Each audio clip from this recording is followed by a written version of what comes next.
আসসালামু আলাইকুম viewers, easy learning computer চ্যানেলে আপনাদের স্বাগতম। ভিউয়ার্স, আপনারা জানেন যে আমরা এমএস ওয়ার্ডের স্পেশাল ক্লাস নিচ্ছি, অর্থাৎ আমরা বলেছি যে 5 থেকে 6টি ক্লাসের মাধ্যমে আপনার টোটাল এমএস ওয়ার্ডের কাজ কিন্তু শিখিয়ে দেবো। তো ভিউয়ার্স, ইতিমধ্যে কিন্তু আমরা 3টা ক্লাস অলরেডি আপলোড করেছি। তো ভিউয়ার্স, যারা এই 3টি ক্লাস এখনও দেখেননি অবশ্যই দেখে নেবেন।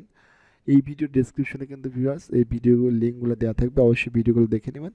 আর ভিডিওগুলো দেখলে কিন্তু ভিউয়ার্স আপনি খুব সহজেই কিন্তু এমএস ওয়ার্ডের কাজগুলো শিখতে পারবেন। তো ভিউয়ার্স, আজকে আমরা 4 নাম্বার ক্লাস শিখবো, অর্থাৎ 4 নাম্বার ক্লাসের কাজগুলো দেখবো, সেটা হচ্ছে পেজ লেআউট মেনুবারের কাজ। তো ভিউয়ার্স, ভিডিওটি শুরুর আগে আমার একটি রিকোয়েস্ট, যারা আপনার চ্যানেল নতুন আসছেন অবশ্যই চ্যানেলটি সাবস্ক্রাইব করে পাশে থাকুন, যাতে আমি নতুন নতুন ভিডিও দিলে পরে আপনি দেখে কাজগুলো শিখতে পারেন। তো ভিউয়ার্স, এই জন্য আমরা জাস্ট পেজ লেআউটে আসবো। ভিউয়ার্স, পেজ লেআউট আসার পরে এটি দেখেন প্রথমত লেখা আছে পেজ সেটআপ। তো ভিউয়ার্স, আমাদের অফিসের কাজের ক্ষেত্রে কিন্তু পেজ লেআউট মেনুবারের কাজ কিন্তু খুবই গুরুত্বপূর্ণ। অর্থাৎ যদি আপনি পেজটা ঠিকঠাকভাবে সেটআপ করতে না পারেন তাহলে কিন্তু আপনি কিন্তু পেজ সেটআপ ঠিকঠাক দিতে পারবেন না। তো ভিউয়ার্স, একটা বিষয় হচ্ছে দেখেন, আমি এখানে কিন্তু বেশ কিছু ডকুমেন্ট নেওয়ার টাইপ করেছি। এখন দেখেন আমাদের যে চতুর্থ সাইডে কিন্তু অনেক জায়গা কিন্তু পড়ে আছে।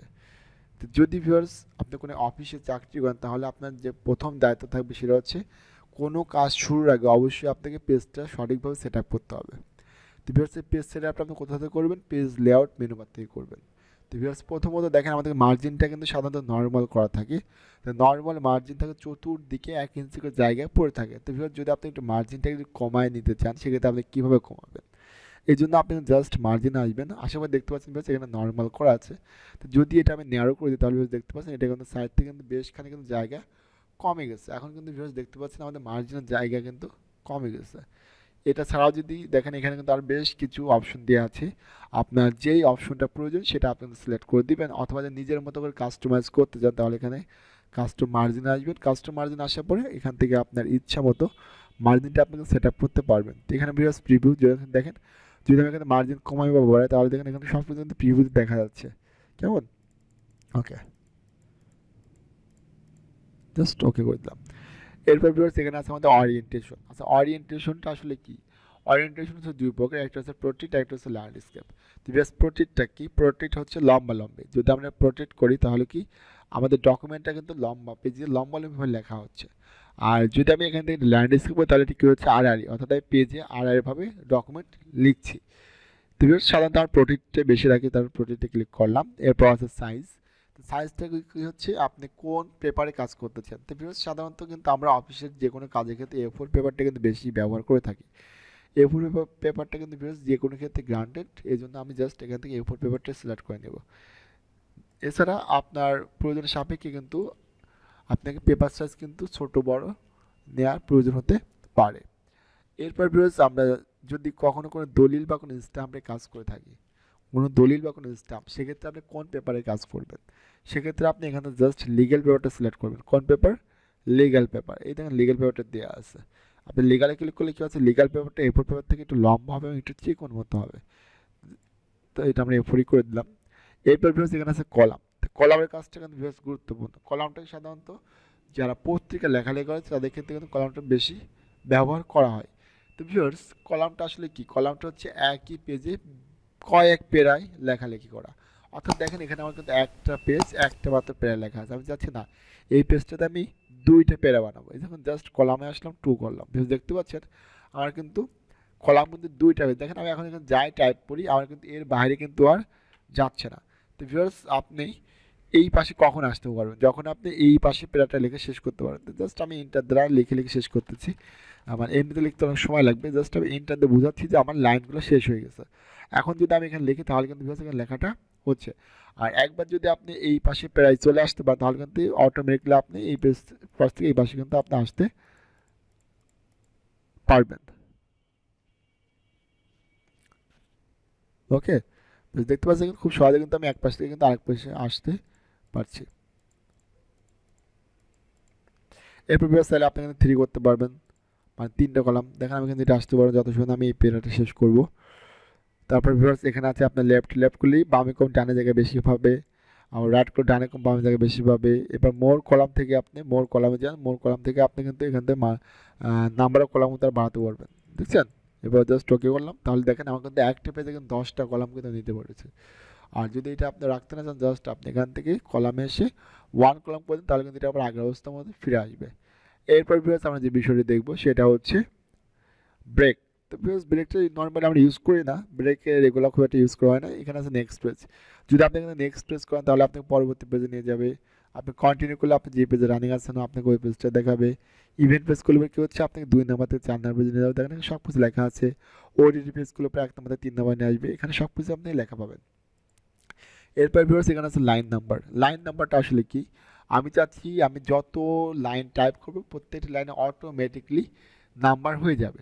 তো ভিউয়ার্স আমরা কিন্তু হোম মেনু বার থেকে কিন্তু বুলেট নাম্বারিং কাজ করেছি, সেক্ষেত্রে আমাদের নির্দিষ্ট কয়েকটা লাইন সিলেক্ট করে আমরা বুলেট নাম্বারিং করতে পেরেছি। কিন্তু এক্ষেত্রে কিন্তু ভিউয়ার্স আপনি লাইন নাম্বারটা কন্টিনিউয়াস যদি করেন তাহলে কিন্তু অটোমেটিকলি কিন্তু নাম্বারটা চলে আসবে। দেখেন আমি জাস্ট এখানে আসলাম, কন্টিনিউয়াসে ক্লিক করলাম, ভিউয়ার্স দেখতে পাচ্ছেন আমার কিন্তু অটোমেটিকলি কিন্তু লাইন নাম্বারটা চলে আসছে। এখন আমি এখানে যত ইন্টার ইউজ করবো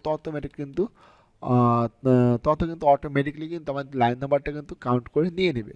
আর যদি আপনি এখান থেকে লাইন নাম্বার থেকে জাস্ট নান করে দেন তাহলে কিন্তু অটোমেটিকলি সব কিছু উঠে যাবে। আর হাই পেন্টেশনে এখানে কিন্তু কাজ নেই। এরপর ভিউয়ার্স এখানে আছে আমাদের ওয়াটার মার্ক। তো ওয়াটার মার্কটা আসলে কি, ওয়াটার মার্ক হচ্ছে জল ছাপ দেওয়া, বুঝতে পারছেন? ওয়াটার মার্ক হচ্ছে পেজের উপর আপসা আপসা লেখা বা ছবি দেওয়া। এই জন্য আপনি জাস্ট এখানে ওয়াটার মার্কে আসবেন, আসার পরে এখান থেকে আপনি কাস্টম ওয়াটার মার্কে আসেন। তো কাস্টম ওয়াটার মার্কে আসার পরে আমি চাচ্ছি যে এখান থেকে প্রথমত পিকচার ওয়াটার মার্ক করবো, এই জন্য জাস্ট পিকচার ওয়াটার মার্কে আসবেন, সিলেক্ট পিকচার। আপনি কোন ছবিটা দিয়ে ওয়াটারমার্ক করবেন, তো আমি চাচ্ছি যে ইজি লার্নিং কম্পিউটার, আমি এইটা দ্বারা আমি ওয়াটারমার্ক করবো। জাস্ট আমি এটার উপর ক্লিক করলাম, এরপরে ইনসার্ট করলাম, এরপর ওকে। বিকজ দেখতে পাচ্ছেন আমার কিন্তু ইজি লার্নিং কম্পিউটার দ্বারা কিন্তু ওয়াটারমার্কটা হয়ে গেছে। তো এইটা যদি আপনি আরও সুস্পষ্ট দেখতে চান জাস্ট আপনি ওয়াটারমার্কে আসবেন, আসার পরে এখান থেকে কাস্টম ওয়াটারমার্ক, এখান থেকে জাস্ট ওয়াশারটা উঠায় দেন। আর এখান থেকে আপনি এটা সাইজ, এখান থেকে কিন্তু আপনি এটা সাইজ ছোটো বড় করতে পারবেন। তো আমি এখানে ওয়াশারটা উঠাই দিচ্ছি, আমি সাইজ অটো রাখলাম, ওকে করলাম। ভিউজ দেখতে পাচ্ছেন এটা কিন্তু আমি আরও সুস্পষ্টভাবে কিন্তু দেখতে পাচ্ছি। চাইলে কিন্তু আপনি কিন্তু এর উপর কিন্তু ভিউজ লিখতে পারবেন। এখন মনে করেন যে লেখা যাবে না, এটা কিন্তু লেখা যাবে। ওকে, আচ্ছা। এরপর ভিউয়ার্স আমরা দেখব হচ্ছে টেক্সট ওয়াটারমার্ক। তো ভিউয়ার্স টেক্সট ওয়াটারমার্ক কাজ করার আগে আপনি এখানে দেখতে হবে যে আপনি কোন স্টাইলটা নিতে যাচ্ছেন। মানে আপনি যদি এই স্টাইলের উপর ক্লিক করেন তাহলে এরকম হবে। তো আমি চাচ্ছি যে আমি এই স্টাইলটা ইউজ করবো, ডু নট কপি। এরপর দেখেন আমার ডো নট কপিটা চলে আসছে। এখন আমরা জাস্ট এখানে ওয়াটারমার্কে আসবো, আসে পরে কাস্টম ওয়াটারমার্ক। এরপরে ডো নট টেক্সট ওয়াটারমার্কে এখান থেকে আমরা এটা কেটে দিয়ে আমাদের প্রয়োজনীয় যেটা দরকার সেটা আমরা এখান থেকে লিখে দেবো। লিখে দেওয়ার পরে চাইলে আপনি এখানে কালারটা পরিবর্তন করতে পারবেন, আমি রেড কালার করে দিলাম। এরপর জাস্ট ওকে। বেশ দেখতে পাচ্ছেন এখানে কিন্তু আমাদের ওয়াটারমার্কটা কিন্তু হয়ে গেছে। তো ভিউয়ার্স এরকমভাবে কিন্তু আপনি প্রয়োজনীয় কোনো ডকুমেন্টে আপনি ওয়াটারমার্ক করতে পারবেন না। ওয়াটারমার্ক করার সুবিধা হচ্ছে যদি আপনি কোনো ডকুমেন্টে ওয়াটারমার্ক করে দেন তাহলে ওই ডকুমেন্টটা কিন্তু কেউ সহজে নকল করতে পারবে না বা কপি করতে পারবে না। এরপর ভিউয়ার্স যেটা আছে সেটা হচ্ছে পেজ কালার। পেজ কালারটা কি, পেজের ব্যাকগ্রাউন্ডে কালার দেয়। দেখেন আমি এখানে পেজ কালার যদি আসি ইচ্ছা আমাদের একটা কালার দিয়ে দিলাম, দেখেন ব্যাকগ্রাউন্ডে একটা কালার কিন্তু নিয়ে নিচ্ছে, দেখতে পাচ্ছেন? তো ভিউয়ার্স যদি আপনি ব্যাকগ্রাউন্ডে কোনো কালার দিতে চান সেক্ষেত্রে আপনি এখান থেকে এটা ইউজ করতে পারবেন। এরপর আমাদের আছে হচ্ছে পেজ বর্ডার। পেজ বর্ডারটা আসলে কি, পেজ বর্ডারটা হচ্ছে এই যে আমরা যে লেখাটা লিখেছি না, এই লেখার চারদিক দিয়ে আমি যাচ্ছি এটা বর্ডার এরিয়া, বর্ডার এরিয়া দেবো। এই জন্য জাস্ট পেজ বর্ডার আসবেন, আসার পরে আপনি কোন বর্ডারটা নেবেন, কোন কালার নেবেন, সাপোজ আমি এটা নিলাম, নেওয়ার পরে আমি যাচ্ছি এটা এখানটা হচ্ছে রেড কালার দিয়ে দেবো, মানে লাল কালারটা বর্ডার নেবো, ওপর জাস্ট ওকে। তো দেখতে পাচ্ছেন আমার চারদিক দিয়ে কিন্তু একটা বর্ডার কিন্তু চলে আসছে, প্রত্যেকটি পেজে কিন্তু অটোমেটিকলি বর্ডারগুলো চলে আসবে। Watermark, page colour, page border এগুলো কিন্তু এক পেজে গেলে পরবর্তী পেজগুলো অটোমেটিকলি চলে আসবে। এরপর ভিউয়ার্স আমি চাচ্ছি যে আমি বিভিন্ন ধরনের ফল ফুলের ছবি দ্বারা আমি কি করব, বর্ডার দেবো চারদিক দিয়ে। এই জন্য জাস্ট পেজ বর্ডার আসবেন, আসার পরে আপনি দেখেন এখানে আর্ট লেখা আছে, আপনি আর্ট থেকে নান এখানে জাস্ট ক্লিক করবেন। ক্লিক করার পর আপনার কোনটা প্রয়োজন, সাপোজ আমি এইটা দিব, জাস্ট ক্লিক করলাম, ওকে করলাম। দেখতে পাচ্ছেন আমার কিন্তু ওই লাভ লাভ দিয়ে কিন্তু চতুর্দিকে কিন্তু একটা বর্ডার তৈরি হয়ে গেছে। এরপর এখানে যে ইন্ডেন্ট স্পেসিং যা আছে এগুলো অটো থাকবে, এগুলো কিন্তু পরিবর্তন করার দরকার নেই। তো মোটামুটি ভিউয়ার্স এইগুলো হচ্ছে আপনার পেজ লেআউট মেনু বারে আমাদের জন্য খুব গুরুত্বপূর্ণ কাজ। তো ভিউয়ার্স আশা করি যে আপনি বিষয়টি বুঝছেন। আর যদি ভিউয়ার্স ভিডিওটি আপনার ভালো লেগে থাকে তাহলে অবশ্যই একটা লাইক করবেন, আর চ্যানেলটা অবশ্যই সাবস্ক্রাইব করে রাখবেন, আর বেল আইকনটা অল করে দিবেন। তো ভিউয়ার্স আজকে এ পর্যন্তই। আর একটা বিষয় হচ্ছে আমরা যেগুলো ওয়াটারমার্ক করেছি বা যে কাজগুলো করছি যদি আপনি এগুলো রাখতে না চান তাহলে আপনি এটা কীভাবে করবেন। তো ভিউয়ার্স এই জন্য আপনি যেটা করবেন সেটা হচ্ছে এখান থেকে জাস্ট আপনি পেজ বর্ডারে আসবেন, আসার পরে এখানে নান করে দেন, নান করে দেওয়ার পর জাস্ট ওকে করুন, দেখবেন আপনার চারদিকে বর্ডার উঠে গেছে। আপনি আবার এখান থেকে ওয়াটারমার্কে আসবেন, আসার পর রিমুভ ওয়াটারমার্ক করেন, তাহলে ওয়াটারমার্ক উঠে যাবে। এরপর হচ্ছে আপনি মার্জিনটা নর্মাল করে দেন, নর্মাল হয়ে যাবে। তো ভিউয়ার্স এরকমভাবে কিন্তু খুব ইজিলিভাবে কিন্তু আপনি পেজ লেআউটের কাজগুলো করতে পারবেন। তো ভিউয়ার্স ভিডিওটি ভালো লাগলে অবশ্যই লাইক করবেন। আজকে এই পর্যন্তই, সবাই ভালো থাকবেন, সুস্থ থাকবেন।